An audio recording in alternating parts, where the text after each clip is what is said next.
Howdy! Welcome to Aspire Mountain Academy.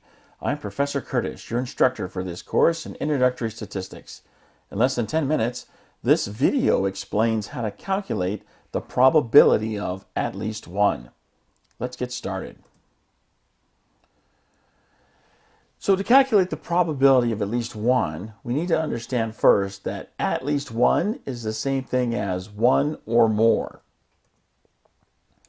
The complement to getting at least one item is that you get no items of that.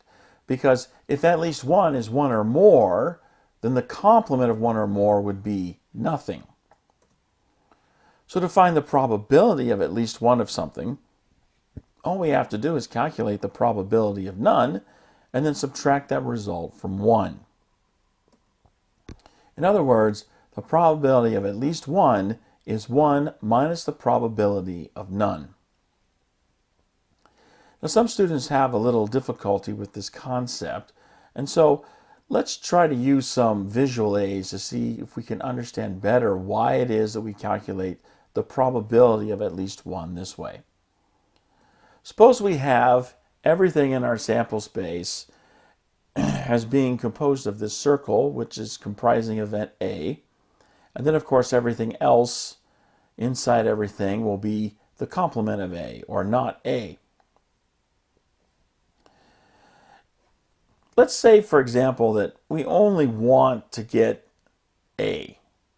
So here's everything with A and not A, but all we want is A. So how do we get just A? Well, we could take everything that includes A and not A, and then we could subtract from that everything that's not A. So if we take everything, subtract from everything all of the not A, then all that's left is just the part that's A.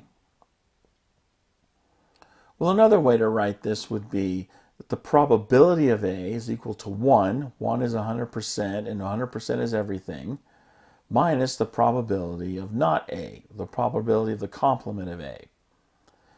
But the complement of A is really just another way of writing that we're looking for the probability of the space where there's no A.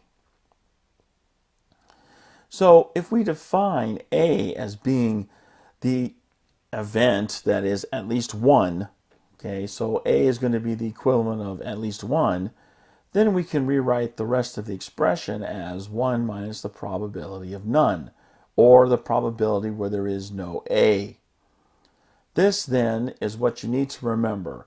When you're asked to calculate the probability of at least one, the easiest way to get that probability is to take 1 minus the probability of none. And that brings us to the end of this mini lecture. I hope you found it helpful.